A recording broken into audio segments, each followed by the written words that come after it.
Welcome to the Astute Prosperity Podcast with your host, John Wei. Join us as we interview successful business owners and professionals, uncovering the strategies that fuel their personal, professional, and financial success. Discover what it takes to thrive. All right. We have welcome to the Astute Prosperity Podcast. My name is John Wei, and we have another show going on today. So we have the pleasure to have Krista join us today, and we'd love to learn more about Krista in terms of her real estate journey and what brought her to where she is today, and kind of learn more about her journey and maybe some learnings that she could share with our audience as well. So, welcome, Krista. Thank you.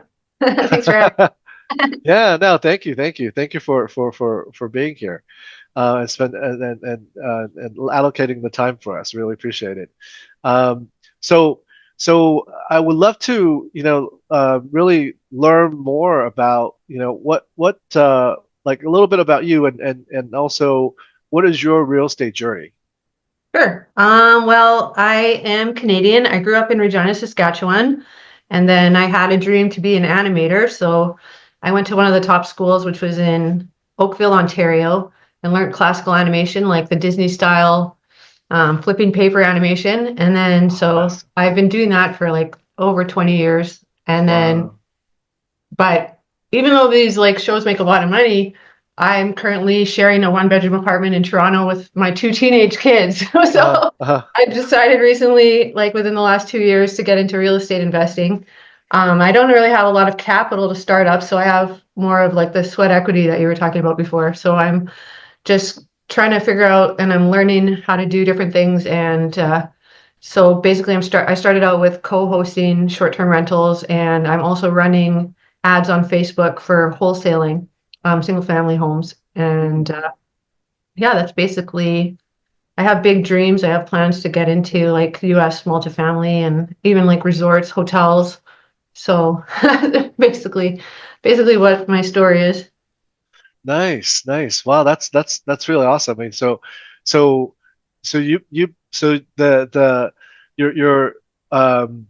you've been basically doing what you're passionate about in the animation world, right? I have no intention of quitting animation, but usually I only work for about 6 months of the year. Like right now I'm working on this show called Solar Opposites. It's on Disney Plus.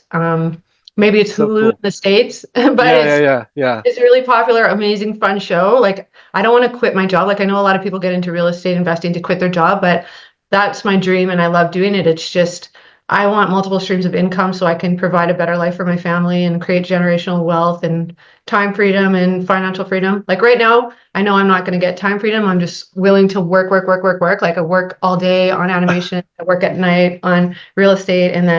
But eventually, like I hope to start a co-hosting business and have people underneath me and then sell the business eventually and just have a bunch of different streams of income. Nice. That's awesome. Yeah. The real estate is the business to be in, and I think we all agree. Just really like, what type of real estate niche that niche or you're trying to that you can ultimately kind of establish for yourself.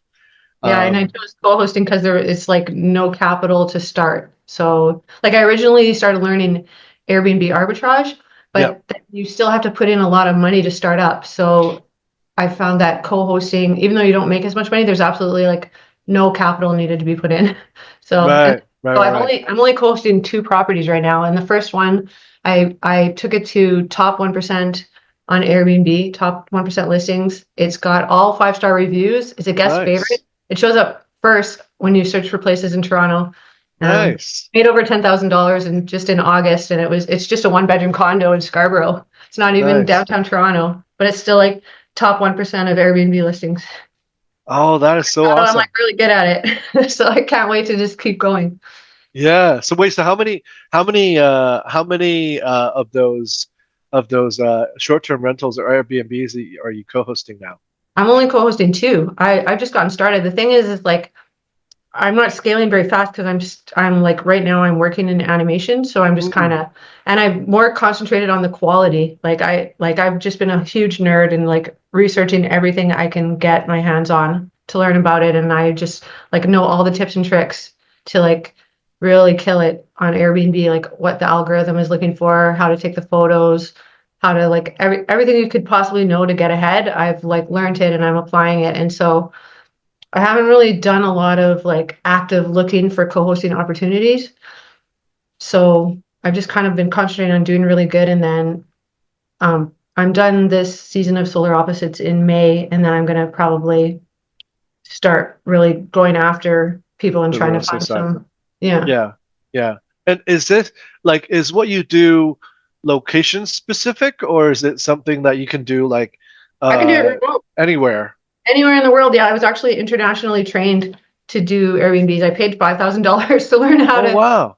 But even like taking that course, I've learned so much more than that because that was just like, okay, I'm doing this. And then I just started listening to everything I could listen to, like all the YouTubes, all the podcasts, looking up everything. So I can do a remote from anywhere. Like I never go to the unit that I'm That's cool. right now. Like I just do Wait, the so get in, I hire the cleaner, I get the cleaners to send me photos after they're done, and that's cool. I do it, and Yeah, then I work animation remote too. Like I'm working in Toronto, but the studio is in totally different province.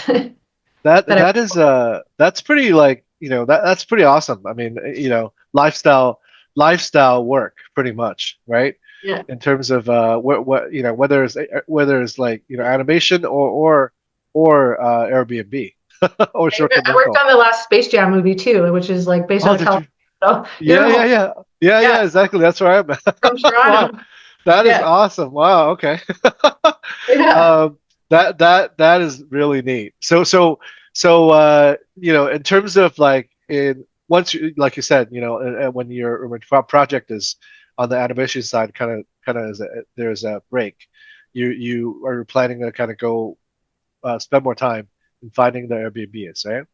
yeah. I'm gonna try and find like underserved people that maybe got Airbnb. Like what I would like is like huge vacation properties where people bought them and they're being poorly managed by a bigger hosting company, and I'm going to approach them and let them know I would take much better care and show them how good I'm doing on the one already, and Yeah, hopefully I can convince some people to move over to me and let that is me awesome. manage their Yeah, property.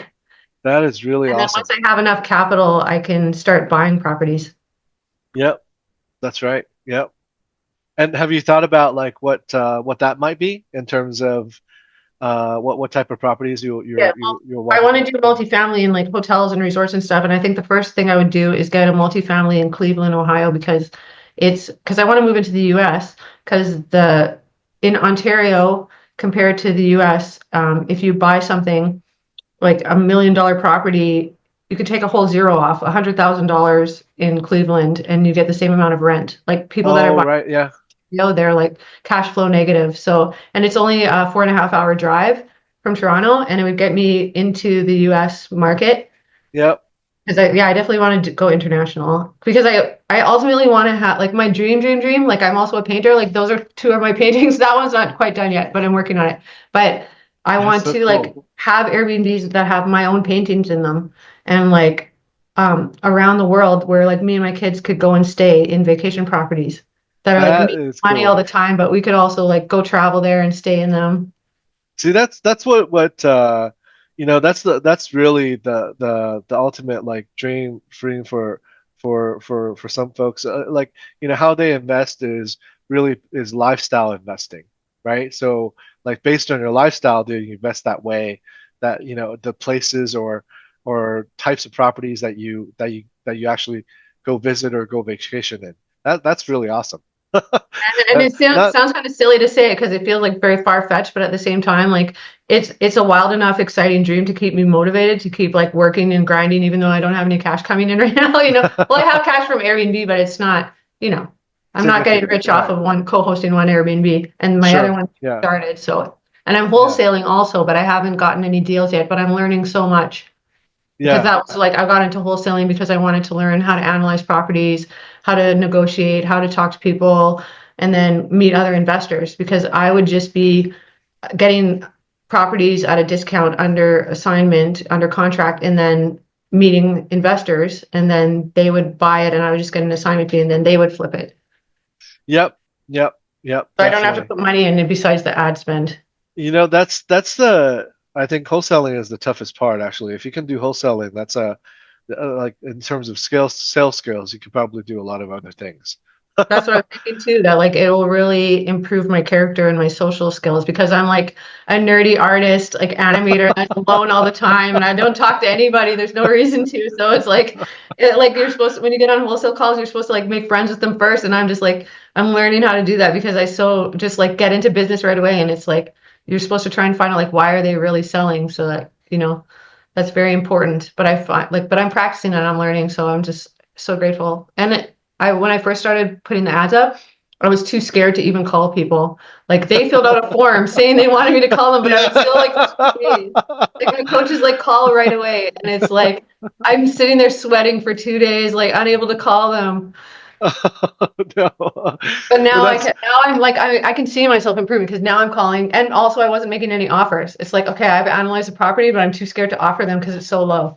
And now it's like the other day I offered like 40,000 for a property that someone wanted 165,000 for, and wow. I was totally fine doing it, and they didn't get mad at me and hang up. They just were like, "Oh, thank you for making the offer." That's Yeah, there you go. low, but you know what I mean? Like Yeah, yeah. I was so uncomfortable lowballing people, but I'm learning how to. Hey, it is like it's a buyer's market right now. So totally. I think but if you never you know what they what's the word what's the term that they say? If you don't act or if you don't do it, you never know what will happen, right? Yeah, Or something exactly. like Yeah, that. Yeah, yeah, something yeah. like that. Yeah, Yeah, something like that. that was But close. We did. yeah, yeah, yeah, totally. I mean, so you touched on one thing. You said that you wanted to go into multifamily in the US, right? Ohio Mhm. specifically. Yeah. So now, what's your like what when you say multifamily, what type of multifamily are you talking about? Like, is it like a 10 unit, or is it like talking about quadplexes, or are you talking about like bigger projects? Yeah, well, would depend on how much capital I have and if like I'm also like willing to pivot at any time. So whatever I can get really. I would like to go the highest I can as quick as I can. So the most units possible would be the best, but that's not Yeah. possible. So I'll take what I can get, right? Yeah. No, that's actually a great mentality. Actually, I share the same mentality Nice. in terms of like, the bigger the better. Now, although the bigger the better, there's a limit to it. I feel like because when you have too much units, it's kind of hard to manage. Even if you have people helping you. Really? But yeah, yeah, yeah. What kind of happens when you get up there in numbers? Like what kind of problems, new problems? So the more so for example, and this is from what I've been doing. Our properties are anywhere from 100, actually 80 to 200 units. And 80 to 100, 200 units, you have like, maybe three or four staff, or maybe anywhere from one staff to four staff, because the rule of thumb is every 50 units you have about one staff, right? To that pays for their salary, right? Now, when you get to the 200 plus, or let's say 300, 400 units, or even more, the it's mass like the amount of units is pretty massive, and the territory is pretty massive. So you're going to be managing multiple staff, and it's a lot more, I think.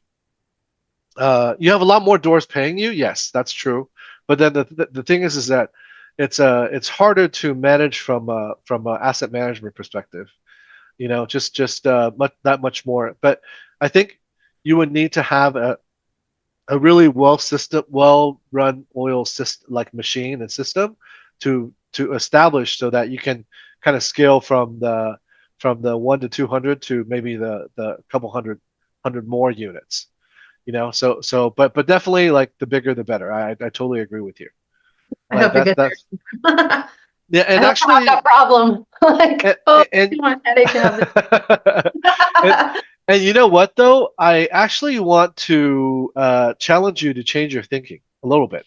Ooh, So and the reason why I want to say that is that traditionally you think that you want to get into multifamily because you want and only if you have money, right? That's actually not like or only if you have substantial money. That's actually not true. wow. Because when I first started, I had money, but then not a lot, right? So, but in the multifamily game, uh, there's a way of acquisition. There, I mean, of course, there's the venture funds babies, the trust fund babies, the people that have a lot of money that made a lot of money for themselves, and they went out and got they can buy apartment buildings by themselves, but that's Mhm. very, very, very small percentage. Okay. And there's also the institutions that buy properties, but those institutions are only targeting specific segments of the multifamily business. Now, for the rest of us, meaning the mom and pops, and then what we call the syndicators. So, mom and pop basically have bought these multifamily properties years ago, 10, 20, 30 years ago. So they got these properties for cheap, right? So they still own it. And now maybe the next generation don't want it anymore. So they these mom and pops are starting to sell them, right? At the current market price. Now, there then comes the multifamily syndicators. So multifamily syndication is all about leveraging other people's money, and by other people's money, I'm actually talking about two types of other people's money. One is uh, bank and financial institution, because when you buy a multifamily building, it's very very different of how they underwrite a building or underwrite whether or not you qualify for the loan. The evaluation of whether they want to lend you and your team 70% or 80% of the loan to value. So you buy a $10 million building, you could get a loan for 75 to 80% of the value. You know? But still a lot of capital you need to have left over from that. Like I Oh, have a correct. paycheck. Yeah. No, totally. But hear me out. So let's say you get 70% of the value, right? Mhm. So that's from the bank, from the what we call first lien. Okay, and usually Fannie Mae, and Freddie Mac, those are the financial agencies that provide that type of loan. Now, what's left over is let's say 2 to 3 million, right? Or I would argue that you want to have a little bit more than that because you want capital expenditure money, improvement money, and then you also want to have a little bit of cash reserve, cash on hand, right? So let's say you want to raise 4 million. Now, you don't have to do it by yourself, right? So you basically do it with maybe three or four other people. Okay. And multifamily is a team sport. It's not a single, you can't play by yourself. Okay. Okay. And that's never proven successful. Everybody who does it by themselves, the lone wolves, they die off really Really? quick, really, really quickly. I've never heard Yes. that. Yes, and if you ask anybody in the multifamily business, the Grant Cardones of the world, the big players in the multifamily business, yes, they're the head of the snake, which is they're the head, the marketing person, right? But you know there's so much people under them that helps them run the business Right. that there's not he can't do he himself cannot do it by himself, Right. That right? makes sense. You need a So team. yes, very much so. And if you and when and think and start thinking in that manner, and when you establish a team, you start to actually like everything is possible because 1 plus 1 or four, 1 plus 1 plus 1 plus 1 is much more than four. That makes Okay. a lot of sense. Especially if And you have like skills that complement each other where you're not good at yes, here. exactly. Yeah. They So like for numbers, I like hospitality, and then you're Yeah, exactly. That is totally. Everyone brings different skill sets. Everyone have their own superpower, right? And so everyone complements each other. and that's how a team is works together.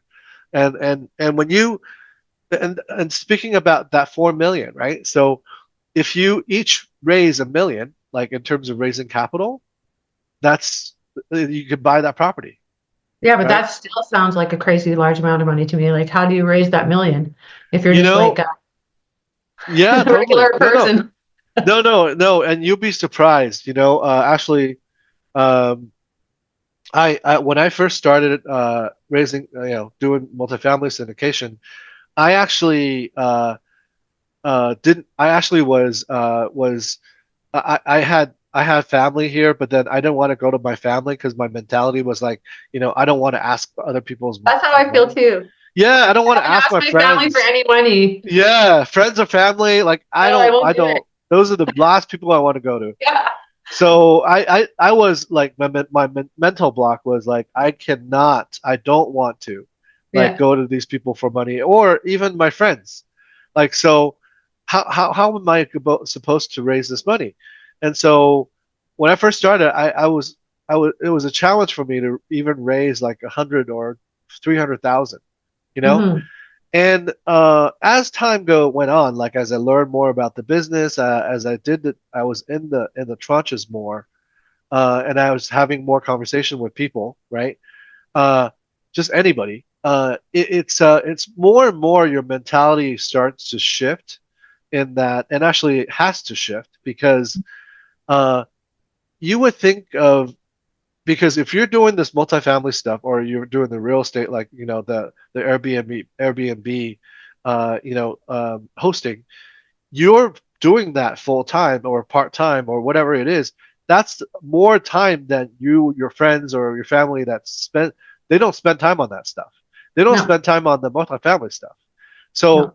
so when you are doing this and you find that it's very profitable, you have to shift the mentality that you are providing them an opportunity to buy into or to invest along with you. Yeah, I definitely need to get there. Because in my head, I'm like, I gotta have some success first, but I won't get the success without the money. But But and I but had a friend, my friend offered me her RRSPs because I told her that you can take like Canadian registered retirement funds and move yeah, them as lira, and then you can invest that in property. And she's yeah. like, take mine, and I was like, no way.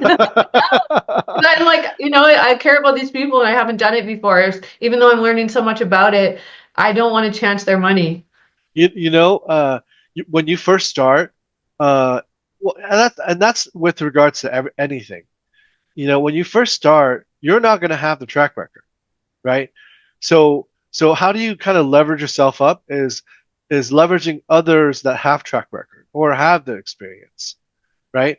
And so you would interview or you would vet like people that's been doing this for a while, and you would kind of see what their track record is, and if they have a good track record, then basically you can start, and then of course as you learn more about their business, you can start to you can potentially partner with those people first, right? Right. And Because then they you can already have success.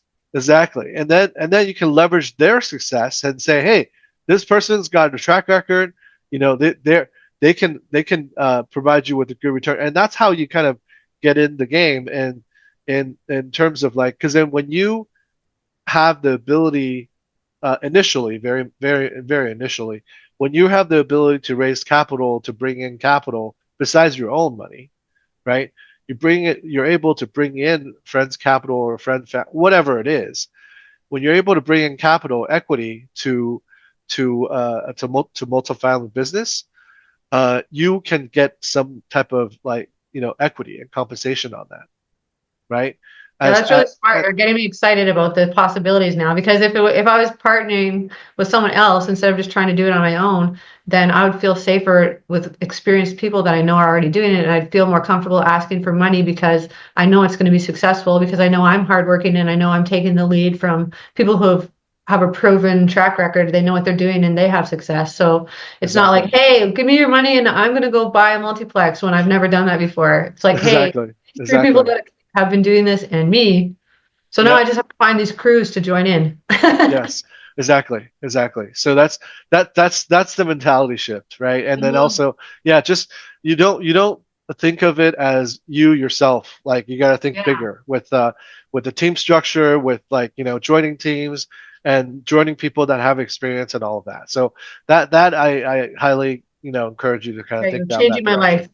direction. You're changing the direction of my life No, right no, now. no, definitely not. Definitely not. Just a mental shift. That's all. No, it's awesome. I appreciate Yeah, yeah, no, totally. Yeah, yeah, so I would love to, I think that this interview was a little bit reversed. I didn't mean to talk so much. But well, I'm But so interested, but I appreciate it so much because you drop so much knowledge and like I feel like like you said, a mindset shift where I feel a lot more confident that if I partnered with more established people, I'd feel more comfortable trying to raise money. yeah, definitely. That is the mental shift you should have going forward. And when you have that mentality, the sky's the limit. Kind of um, in the multifamily business. It reminds me of that saying that's like, it's better to have a slice of a watermelon than a whole grape. Yes, yes, and that saying is so true in the multifamily business. Yeah, that's what I never thought of it in that way, but now that you're all this knowledge you're dropping, I'm like, it's reminding me of that quote. That's a great metaphor, though. Yeah, That's an awesome metaphor. yeah. All right. Well, I think that's that's what I wanted to kind of wrap, kind of a good place to wrap the session Yeah. today. But before we end the call, I would love to get for our audience in terms of like what's maybe one book that you have read in the past that you would definitely recommend other people to read, Oh my God. or in terms of like whether it's real estate or or other things that you I read recommend. so much. Oh my gosh. I listen to audiobooks or read so much. Like three are popping to my head right now, and I don't know if I can choose one, but one of them was like Unreasonable Hospitality, I think it was, which was Okay. freaking amazing. And then another one was 10 times is easier than two times. And then another one was Go for No. All three of them were like Wow, amazing. And interesting. I read them all in the last like 2 weeks. Wait, so what's the 10 times better than two times? Oh, that is like, so for example, think of my situation where I have two kids and me sharing a one bedroom. I could Yes. think of, I need to get a part-time job. I need to do something so I can get my kids and we each have our own bedroom. Or I can think what I'm doing, which is some crazy extreme dream that's way, way, way above that. And it's actually going to be easier and it's actually going to change my life and my mindset. And I have to become a completely new person that can live like that. And it's like more exciting. And then you end up not working as hard because if I got just a part-time job, I'm going to be working all day, all night for the rest of my life.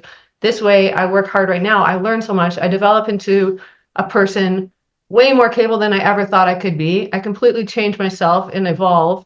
And I end up with way more freedom. And I have to make such high-level decisions that it becomes like less work. And I just become better at life and better at making decisions, basically. I like that. 10 times more is better than two times. Yeah, And 10 times, actually, 10 times is easier than two times. 10 times is easier than two times. Okay. And Yep. and who's that by? I don't Do remember. you I'm know? sorry. Okay. Well, that's a good title though. So we'll audience, myself and actually our audience will be able to go by that title. And I actually Indeed. I would apply that. I would actually use that thinking on towards multifamily. Yeah, I will for sure. Totally. All right. Well, thank you, Krista. I really appreciate your time today and joining us. And then I will. You're one of our first audiences or first guest on the podcast. So I really appreciate it, and we'll look forward to best of luck to you and your journey. And then we'll look forward to talk soon. Yeah, thank you so much for having me. Thank you, Krista. You've been listening to the Astute Prosperity Podcast. Want to be featured on the show? Head over to astuteprosperitypodcast.com/guest and apply to share your success story with our listeners.